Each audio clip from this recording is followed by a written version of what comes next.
What does a Silicon Valley tech company and an 18th century British colony have in common? They both generate unbelievable wealth while simultaneously somehow not making any money at all. The Silicon Valley companies are easy to explain. They want to grow and scale rapidly, so they use lots of investor money to fund their operations until they take over a market or create a totally new one. That's how we got companies like Uber, Facebook, and even YouTube. But what about colonies though? These were vast empires that traded the world's finest commodities and gave birth to the first multinational corporations. Well, despite what you may have read, historians agree that most colonies, with very few exceptions, actually lost money for the kingdoms holding them. The European empires that controlled these distant lands certainly didn't do so out of charity. The conditions of the people that were colonized were probably the furthest thing from charitable. It's not like this was a failed business idea either. Colonialism dominated the world in one form or another for 600 years, so if it really was a losing idea, the empires pursuing it had plenty of time to back out and focus on things that would actually make them wealthy.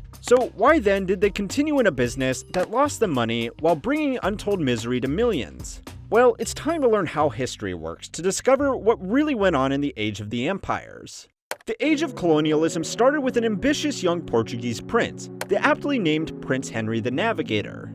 Prince Henry was the third surviving son of King John, the first of Portugal, which meant he was very unlikely to inherit the throne. This meant that he was free to use his royal resources to effectively do as he pleased, as long as it was in the service of the kingdom. By all reports, Henry was a keen sailor and an incredibly astute cartographer. He used these talents to control a crown-appointed monopoly on tuna fishing off the Portuguese coast, but he had grander ambitions. Henry was a well-educated man for the time and was fascinated by Christian legends of Prester John, a king that ruled over the long-lost kingdom in the Orient.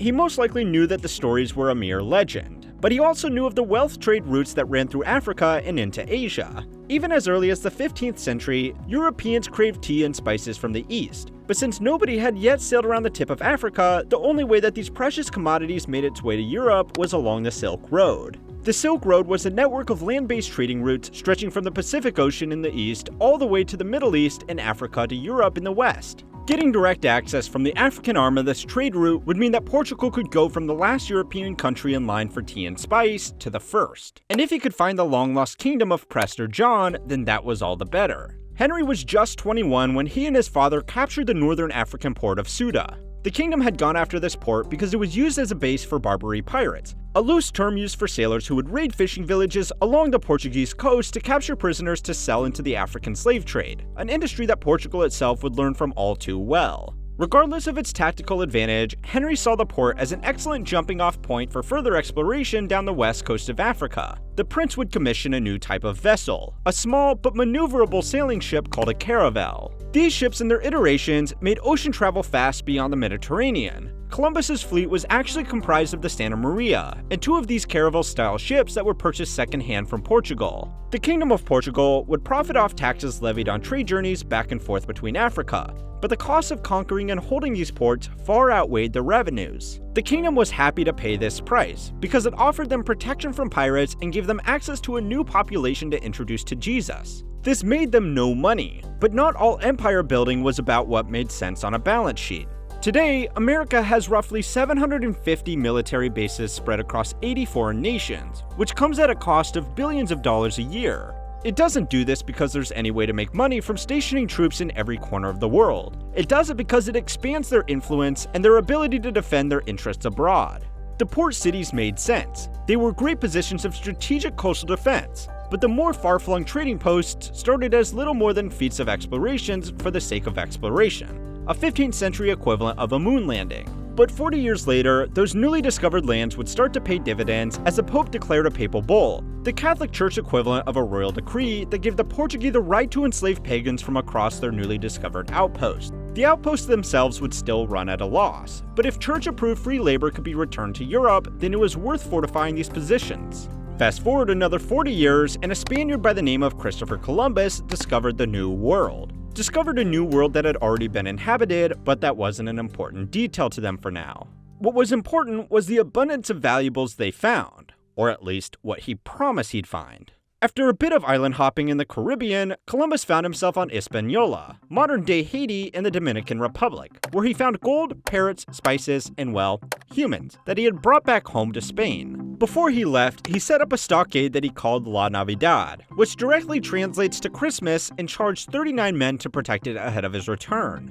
The amount of riches he brought home to Spain wasn't much, but the fact that he showed that there was gold there convinced the royals in Barcelona to send him back. His second voyage was much bigger than the first, and his sovereigns wanted to do more than just collect gold. He led 17 ships that consisted of priests, military men, bureaucrats, and noblemen with the expectation of conquering and converting under the authority of the church and the crown. When he returned to Hispaniola, La Navidad was completely destroyed. To make matters worse, Columbus did not find the riches he promised, so to try and make up for it, he brought back 500 enslaved people to Queen Isabella.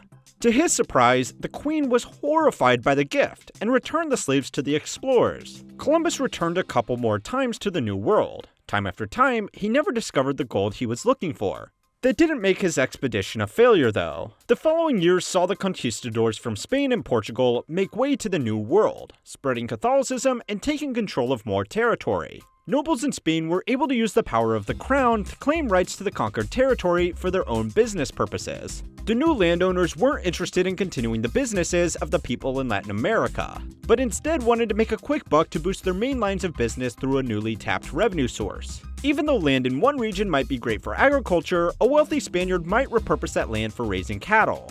This was great for Spanish businessmen at the time, who were able to bring a lot of money from this business back into their home country, but terrible for the longevity of the economies in Latin America. The Spanish monarchy didn't make much money off these efforts either, at least not directly. Taxes were the main way that the country collected money from businesses, but not much money was made off of that. To make matters worse, it's estimated that Columbus's voyages were a net loss for the crown. Still, it's hard to say that this was bad for Spain. Not only were they successful in bringing Jesus to Latin America, but the influence and culture of Spain is still seen in the country today. Most obvious is that they speak Spanish, and in Brazil, who was similarly conquered by Portugal, speaks Portuguese. Of course, I'd be remiss if I talked about colonialization and ignored the British Empire.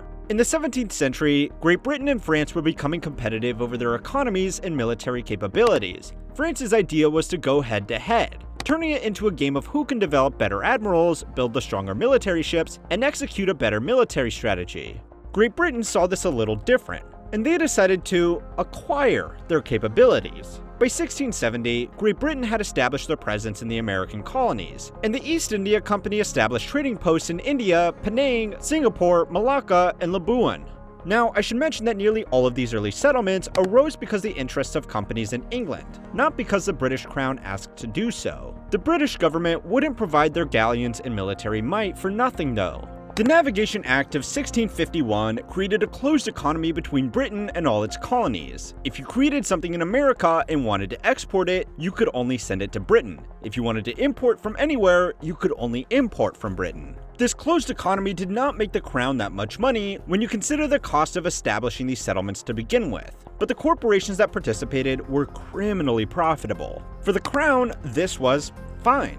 For Britain, bringing money through their country creates jobs, which creates other jobs, which creates ways that the crown can get rich. They were effectively growing their GDP, which no matter how much of it you tax is a scoreboard for the world's economies. For the American colonists, though, creating businesses to only serve Britain, who never bothered to make an appearance or listen to them, infuriated them. And so the colonists threw tea in the Boston Harbor, and then you had war. But the empire was not about to let up on their ambitions. Fast forward to 1795, and the British captured the Cape Province, which comprised of all of southern and western southern Africa. Initially, the Cape was a great place to establish a trading post, as well as an exporter of wine to Britain. Banks were established, and a nice small town was built around the city being a trading hub and an exporter. By the 1870s, though, everything would change. Diamonds were discovered around the Orange, Val, and Harts rivers, which led to many regular people digging for diamonds. The British saw this and, of course, decided to own the industry. The De Beers Corporation, controlled by Cecil Rhodes, ended up becoming the largest producer of diamonds in the area, doing whatever he could to control the industry. And he did. From its inception until 1888, De Beers controlled around 85% of rough diamond distribution in the world, and so he made a fuck ton of money from this. As for the crown, what did they get? Well, the most obvious thing being diamonds to add to the actual crown. But even they had to pay for those. So did they make money from helping Cecil Rhodes in his colonization effort in Africa? Well, not really. But that also doesn't mean that supporting these expeditions doesn't provide them with a lot of value.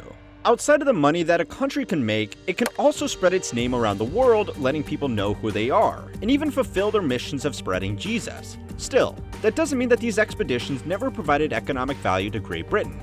They didn't, at least not directly. In any case, creating monopolies in these new settlements forced British businesses to work together, sharing business with each other and creating jobs for each other. Great Britain effectively created its own business ecosystem, and that helped it spread its influence and ideologies. In a way, the Crown was the OG globalist, and demonstrated how important it is for an economy to operate globally. Today, we look at what the Crown did with disdain, knowing that their colonization efforts were not without massive losses in life. At the time though, this was totally normal to the British. But that begs the question, what will historians hate about us in 100 years? Go and watch our video to find out. As always, don't forget to like and subscribe to keep on learning how history works.